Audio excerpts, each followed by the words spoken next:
Morning students, welcome in online classes of NRPS school. बच्चों, हम second chapter कर रहे हैं साइंस में और सेकंड चैप्टर हमारा है component of food. So students, हमने कंपोनेंट ऑफ फूड मैंने आपको बताया कि there are main 5 type of component of food in our nutrition. और 5 कंपोनेंट्स जो हैं वो हैं carbohydrate, protein, vitamins, minerals, fats. अब ये जो कंपोनेंट्स हैं इनके बारे में हमने अच्छे से जो प्रीवियस मेरे वीडियो थे, I hope you have seen all my previous video very carefully. So जितने भी आपने वीडियो अगर ध्यान से देखे हैं तो आपको ये पता है कि हमने कंपोनेंट्स ऑफ न्यूट्रिएंट जो हैं वो पूरे कर लिए हैं। इसके साथ ही रफेज और वाटर के बारे में मैंने अपने जो प्रीवियस वीडियो था उसके अंदर बता रखा है आपको। तो बच्चों, हमारे जो कंपोनेंट ऑफ फूड हैं वो क्लियर हो चुके हैं। एक बार अगर अपन देखें तो जो कंपोनेंट ऑफ फूड हैं वो कैसे, एक तो एनर्जी गिविंग फूड होते हैं, जो एनर्जी देते हैं, दे प्रोवाइड अस एनर्जी। और एनर्जी देने वाले जो फूड हैं वो हैं कार्बोहाइड्रेट और फैट्स। ठीक है, जो क्विकली एनर्जी मिलती है वो कार्बोहाइड्रेट से मिलती है, और जो अगर हमें मोर एनर्जी चाहिए, जल्दी नहीं पर ज़्यादा एनर्जी चाहिए, तो वो एनर्जी हमें मिलती है फैट से। So fat and carbohydrate are energy giving food. Protein जो है वो बॉडी बिल्डिंग फूड है, it build our body cells and repair them also. इसके बाद जो आता है विटामिन्स और मिनरल्स। विटामिन्स और mineral protective food. Vitamins and minerals are protective food, they protect us from many disease. ये हमें बहुत सारी बीमारियों से क्या करता है, प्रोटेक्ट करता है। इसके अलावा रफेज और वाटर जो है वो एक सप्लीमेंट्री न्यूट्रिएंट्स हैं, और उनकी जो नीड है, उनकी न्यूट्रिशन वैल्यू तो नहीं होती है, बहुत कम होती है, न्यूट्रिशन वैल्यू नहीं है उनकी, बट जो they are essential for our proper growth. But हमारी प्रॉपर ग्रोथ के लिए ये बहुत ज़रूरी है। इन स्मॉल क्वांटिटी, कम क्वांटिटी हो विटामिन्स और मिनरल्स की, बट होनी ज़रूरी है। They are essential for our proper growth. It's clear. Next, roughage और वाटर के बारे में मैंने बताया। रफेज और वाटर जो है उनकी भी न्यूट्रिशियस वैल्यू इतनी नहीं होती, बट जो रफेज है वो हमारे डाइजेशन के लिए बहुत हेल्प करता है। Roughage help in our digestion, so it is necessary. Water जो है वो 70% हमारी बॉडी जो है वो वाटर से मिलके बनी है, तो it is also necessary component of food. तो इट्स क्लियर स्टूडेंट्स, हमने कंपोनेंट्स पूरे पढ़ लिए हैं। आज हम अपना टॉपिक नया स्टार्ट कर रहे हैं, बैलेंस डाइट। देखो बच्चों, बैलेंस डाइट मतलब होता है कि जो न्यूट्रिएंट हम ले रहे हैं वो एक बैलेंस प्रोपोर्शन में होने चाहिए।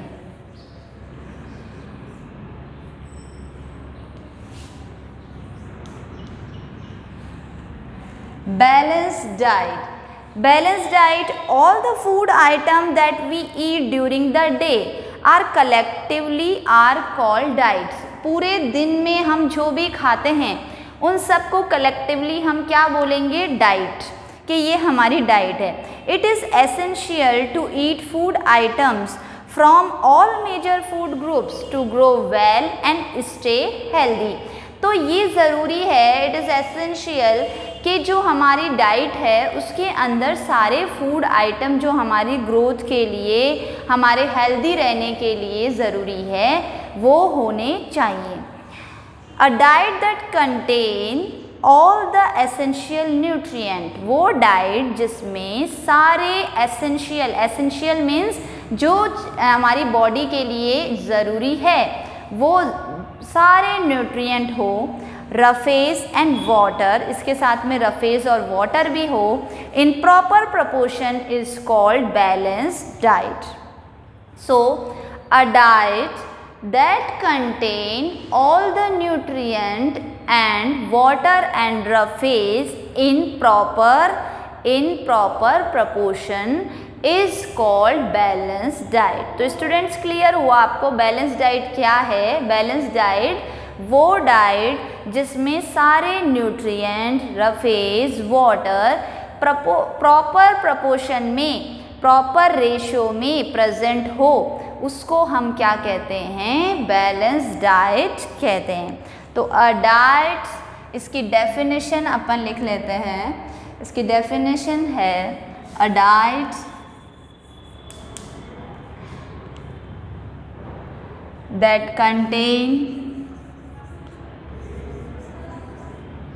that contain all nutrients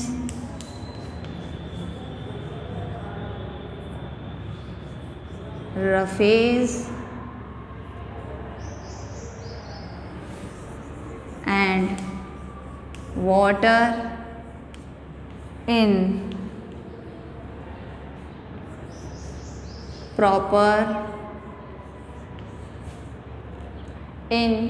proper proportion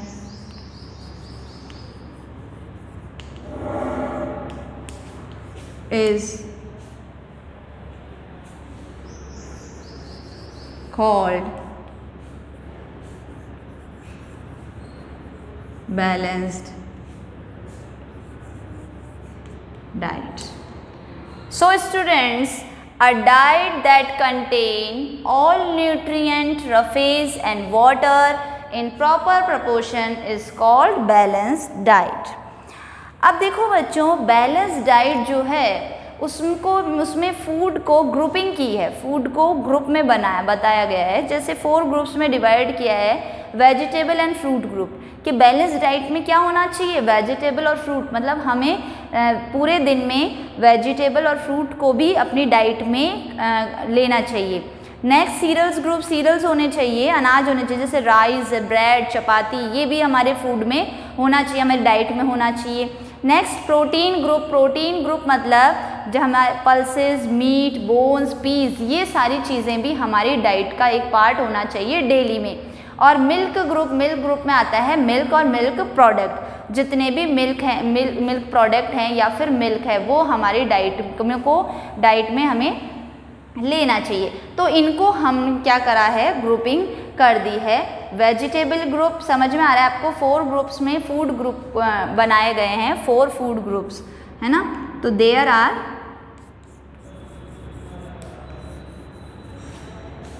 4 food groups. First, vegetable,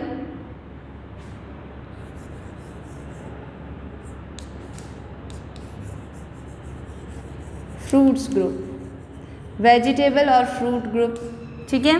second जो है वो है सीरियल्स ग्रुप, जिसमें अनाज वगैरह मतलब चपाती, ब्रेड, राइस आता है, तो सीरियल्स ग्रुप।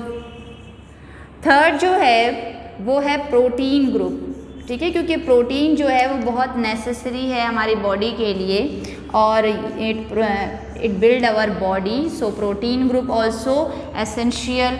एंड फोर्थ जो है वो मिल्क ग्रुप। मिल्क जो है होता है उसको कंप्लीट फूड कहते हैं बच्चों अपन। अगर हमारी बॉडी में किसी भी न्यूट्रिएंट की कमी है तो अगर मान लेते हैं हम किसी डाइट अगर हमने ली और उसमें हमने कोई न्यूट्रिएंट कम लिया है, तो अगर हम मिल्क ले लेते हैं तो हमारे न्यूट्रिएंट जो हैं वो प्रोवाइड हो जाते हैं, वो न्यूट्रिएंट हमें मिल्क से प्रोवाइड हो जाते हैं जिसकी डेफिशिएंसी है। सो ये जो है ये है बैलेंस डाइट। जो balance diet, a diet that contain all nutrient, roughage, water in proper proportion is called balance diet. और there are 4 groups, 4 food groups in balance diet.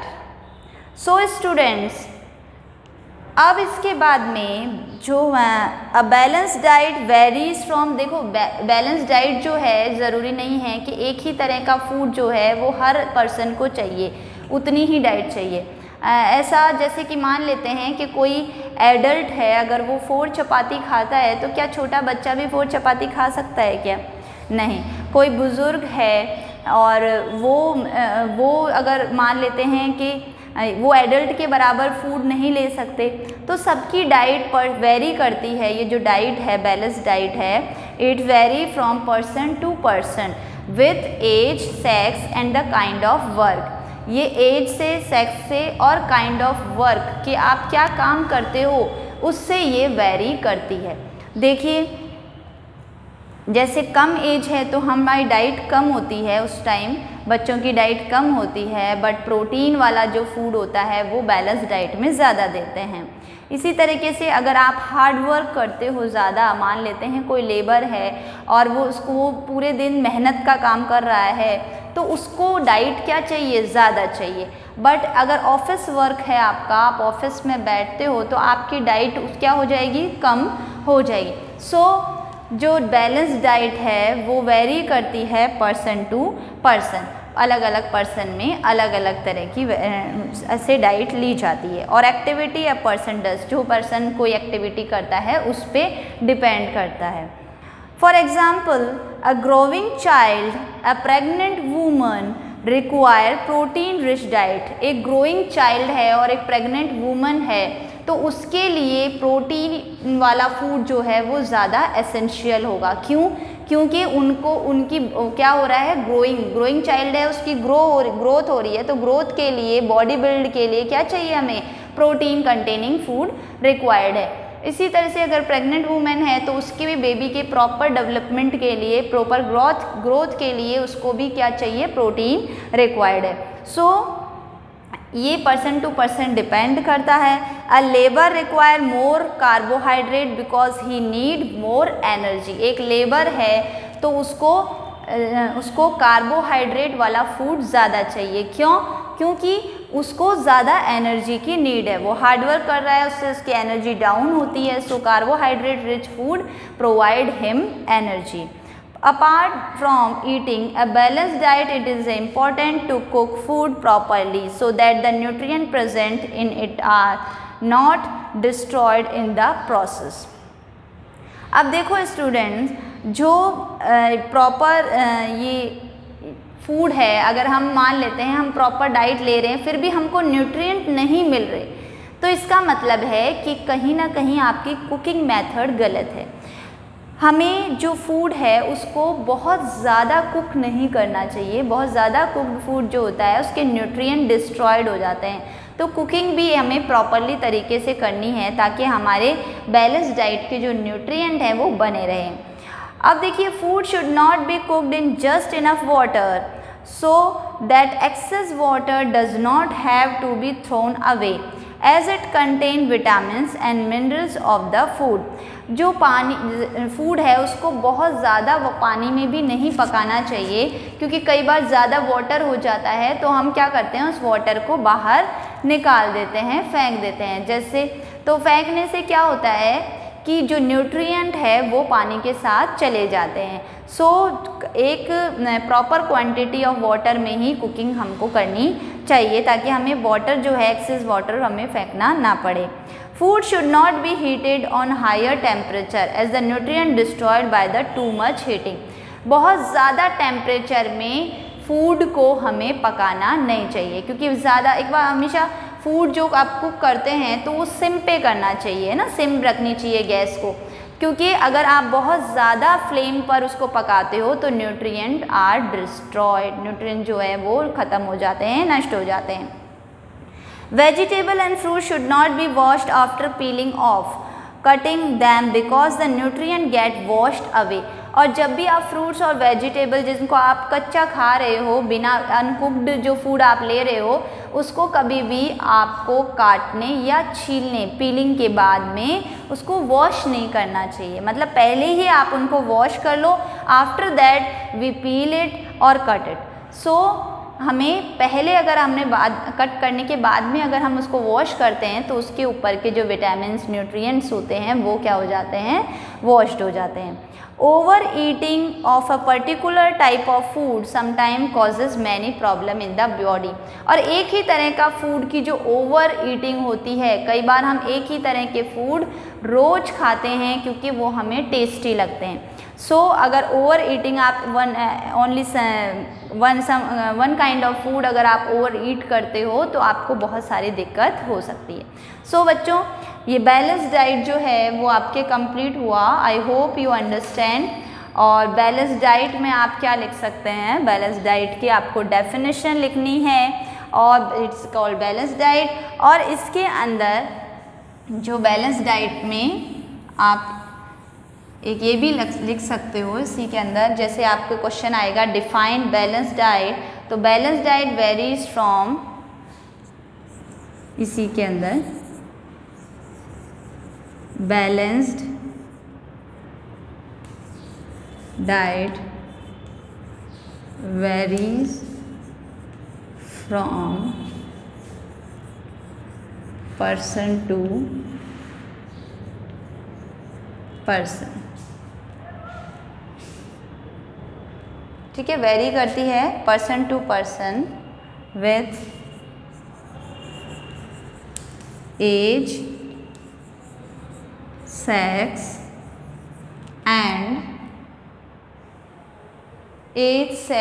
And kind of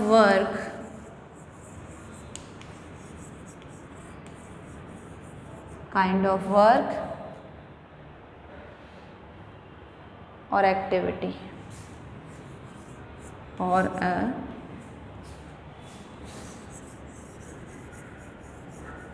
activities person does.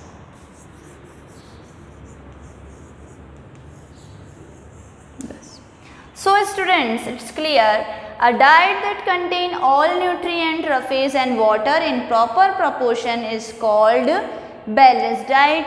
Balanced diet varies from person to person with age, sex and kind of work और activity person does, जो भी activity person कर रहा है उस पर depend करती है हमारी बैलेंस डाइट। सो ये आपको बैलेंस डाइट समझ में आया होगा। ठीक है, अब हम पढ़ेंगे ओबेसिटी। ओबेसिटी देखो बच्चों, जब आप फैट रिच फूड जो है वो हम अपने फूड डाइट में लेते रहते हैं और बहुत ज़्यादा क्वांटिटी में लेते हैं, तो जो बॉडी है वो उस पर फैट की लेयर जमा हो जाती है और जो लोग हैं वो काफ़ी फैटी, मोटे हो जाते हैं, जिसको ही हम बोलते हैं ओबेसिटी। ठीक है, तो ओबेसिटी नेक्स्ट पॉइंट है आपका, ओबेसिटी। ठीक है बच्चों, ओबेसिटी एक्सेसिव, अच्छा, people sometime tend to overeat delicious food of their choice like sugars, chaat, etc. Excessive intake of food containing fat such as junk food lead to a condition called obesity. An obese person becomes lazy and inactive. He suffers from heart related problems. Therefore, say no junk food, eat a balanced diet and exercise regularly to keep yourself healthy and fit. देखो बच्चों क्या होता है, कभी कभी हम delicious food जो होता है उसको बहुत ज़्यादा खाने की कर लेते हैं और बहुत ज़्यादा डाइट में लेने से एक्सेसिव ऑफ फैट जो है वो हमारी बॉडी में जमा हो जाता है और इसे इस कंडीशन को हम क्या कहते हैं, ओबेसिटी। सो ओबेसिटी की डेफिनेशन हम लिखते हैं, excessive intake of food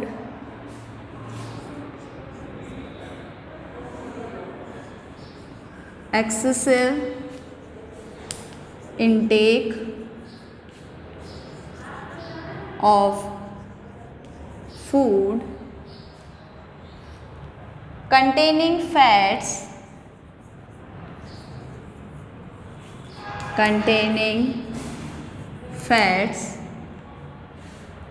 such as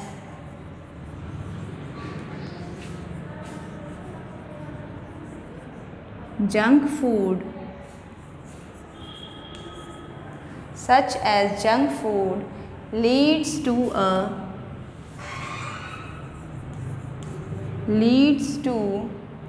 a condition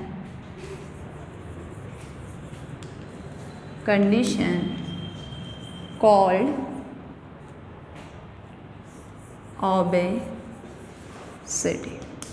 So student, excessive intake of food containing fat such as junk food leads to a condition called obesity. तो ओबेसिटी वो एक कंडीशन है जिसमें हम एक्सेसिव में फैट कंटेनिंग फूड लेते हैं और जिससे हमारी बॉडी जो है वो बहुत ज़्यादा फैटी हो जाती है और we face many problems. So this situation, this condition is called obesity. तो स्टूडेंट्स आज के लिए इतना ही। बैलेंस डाइट और ओबेसिटी मैंने आपको समझाया है और इसका आप स्क्रीनशॉट ले लो और यही होमवर्क, अभी आज का होमवर्क लिख लेते हैं।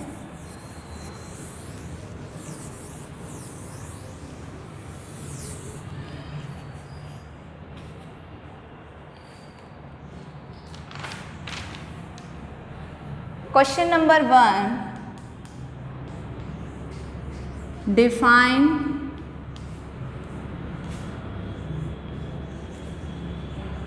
Balanced diet. Define balanced diet. And question number 2,